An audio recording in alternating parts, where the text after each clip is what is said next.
G'day folks, I'm excited because I've just been out and bought myself a brand new fishing rod and reel, and I'm going to set it all up ready to go and hit the water. Hey you! You're watching Robbie Fishing. Right, now I've made a few of these types of videos over the years and they've always been quite popular. So this is the latest addition to the how to set up a fishing rod family. Now the rod and reel that I've bought this for bait fishing, particularly in ponds and particularly with bubble floats. Although it's more of an all-rounder. This is a Silstar Power Tip, lightweight, graphite composite blank, Fuji guides and seat, sensitive solid tip, 3-year blank warranty. There you go. This is a Silstar Power Tip. I didn't even know what a Silstar Power Tip felt like until I went into the tackle shop yesterday. I get a lot of people asking me, what's a good rod for this and what's a good rod for that? And my usual answer is go into your tackle shop and have a look around. I wanted a rod that I can use in the little ponds that I love to fish in when I'm chasing redfin and silver perch and yellow belly. I wanted a nice soft tip rod, one that I can throw a bubble float out of fairway with and also fish with a light little paternoster rig, so I knew the sort of rod I wanted. I wanted this one. When I'm buying a fishing rod for bait fishing, I don't believe in spending big dollars on a fishing rod for bait fishing. This is quite a soft tip rod. It's very flexible. They're strong as an ox, these soft tip rods. They're ideal for bait fishing and they're not overly expensive. Buying a $300 or $400 graphite rod just to leave it leaning up against a fork-shaped stick or in the mud or the sand is just stupid. Right, so I've got my Silstar Power Tip crystal 2 to 6 foot long, 2-piece, 2 to 5 kilos. And the reel I'm putting on it is a Shimano Sienna. That's a 2500. That's probably a little bit on the small side. Maybe I could have gone the 3000 or whatever the next size up is, but I think this will be okay. The rod, both of these, the rod and the reel, they're both around the $50 to $60 each mark. Not budget breaking stuff, but not our cheapo products either. Right, now quite often when you get your reel, the handle will be loose. The first thing you want to do is tighten that. Now, I'm right-handed, so that means I cast with my right and I reel with my left because the fishing rod becomes an extension of your arm. So because I'm right-handed, I want this on the left-hand side. So all I'll have to do is swap that over. Now, each reel is different. Some reels don't have a screw on the side. You just unscrew the reel, pop it back in the other. This one here looks like I've got to unscrew that, then pull out the big, that part, pop that out, put it back in the left side, put this back in this side, and then that's away we go. That's as good as a bought one. Righto, there we go, nice and smooth.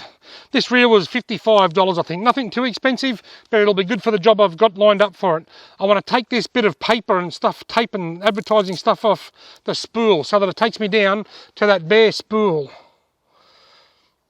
So I've got my spool there, ready to attach the line to. Now I'll put the rod on the reel.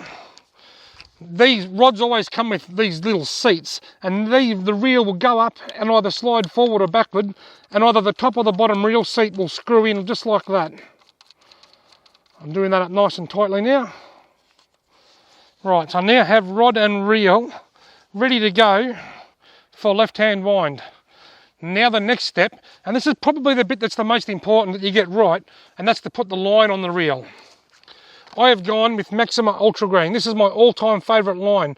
Whenever I buy monofilament line for any kind of reason, I always go the Maxima Ultra Green. And I've gone 6 pound. On my trout and redfin rods, I use 4 pound, but for my general purpose angling rods, I like to go 6 pound. Now these aren't my cod rods. If I hook a big cod with this, well that's an accident. These are for targeting redfin and yellow belly and silver perch and stuff like that. So I don't need heavy line. If I was setting it up for cod, I'd probably go 40 pound line. Now what I'm going to do, I'm going to throw this down there in the sand. If you've got somebody with you, you can get them to hold on to it. Now I just thread that down from the top. Now the lighting conditions where I am at the moment are just absolutely shocking. I've got bright lights behind me and I'm in the shade, so the lighting might not be great, but you should be able to get the idea. So you get the end of your line and you start from the top and you feed it down through the rod. Then when you get to the bottom, you don't just go straight down and tie it onto there. You've got to open that so that when you close it, the line goes underneath there, underneath that little, under the bail. That's called the bail. You want the bail open when you tie it on. If you tie it on with a closed bail, then it won't work. So you want to open the bail and then tie the line on. Rightio, now there's my knot tied with my bail open. Now I'm going to close that, ready to go. But first thing I'm going to do is cut off this tag at the end of the knot. Normally I just bite that off, but I'm trying to set a good example, if you know what I mean. I'll cut that off nice and short. The bail, remember the bail was open when I tied it? Now the bail's closed, so that will work. Time to start tying some line on. Now, something that I do get asked sometimes when I make these types of videos is, do I use backing? And the answer is almost always no. I only really use backing on a fly rod. With this sort of reel, with a spinning reel like this, if you use backing, where you join your main line to the backing, there's going to be a knot. And as your line starts to get down, that knot is going to catch every time. And suddenly your accuracy, your casting performance is going to be hindered by that knot. It's much better just to spool up with the one lot of line from the bottom to the top. Unless you're maybe saltwater fishing with really, really big reels. But for this sort of reel, there's no need for a backing or for a leader. Just go straight to the reel with the one lot of line. Now, I'll come out here so you can see me a bit easier. I'll put that on my right leg. I've got the thumb and my index finger. The line's running between my thumb and index finger, and that spool's just sitting on the ground. I'm keeping tension on it here. Not too much tension, but just a nice even tension. The spool's just laying there and behaving itself very, very well. But it doesn't matter. Sometimes it'll jump up and it'll start rolling around in circles, and that's okay because all the tension is on this bit here between my fingers and the reel. If you put too much tension there, two things will happen.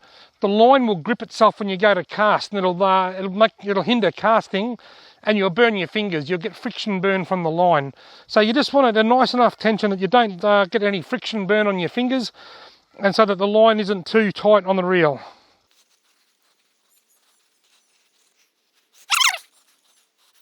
Right, now I reckon that's about enough. If you look on here, there's my spool full. I can fit more on, but the problem is, don't call me a moron, I can fit more on. But the problem is if you put too much on, when you go to cast, you'll get over spooling, and as the line releases, a heap of line will come off and you'll get tangles. It's always better to be a little bit less than full with these types of reels. Now I want to break this line. Now this line breaks easy, it's only 6 pound. Snap.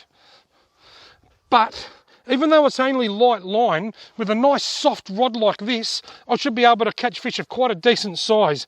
6 pound line will break easy and isn't very strong if you're using a very stiff rod. But on a nice soft rod like this, 6 pound is ideal. Right, now, just to rig it up, I've got to pass the line through the float, tie a hook on. I'm not going to go into the actual rig here too much. I've got other videos about how to tie rigs and whatnot, and there's plenty of videos around. This is more about how to set up your rod and reel. Right, I'll get my scissors as soon as I'm trying to set a good example and not just bite through fishing line. That's bad for your teeth. And I'll put my stopper on my float. And there it is. There we go, folks. Rigged and ready to go. That is my new Silstar power tip with my 2500 Shimano Sienna, rigged with a little bubble float. This is actually a shore catch foam float. I've never actually used one of these floats. I just bought them to try for something different when I'm fishing for silver perch. They're a little foam float, and the inside comes out like that, so you can slide the float to wherever you want on the line. Then you just put that stopper inside the float, and that stops it, that holds it into position. That's ready to go. Fully rigged, ready to go. How well does it cast? It casts very well. I almost ended up in that tree. And that's it, folks. The rod is set up and ready to go. I hope you found this video useful. If you already know how to set up a fishing rod, you might do it differently, and that's fine. You might not have got anything out of this video, but if you've learned on this video because you wanted to learn how to set up a rod and reel, hopefully I was able to teach you. Thank you very much for watching. I hope you've liked this video. If you have, want to give it a big fat thumbs up, hit the subscribe button, and hopefully you'll be able to see me put this rig and rod and reel in action in an upcoming video very soon.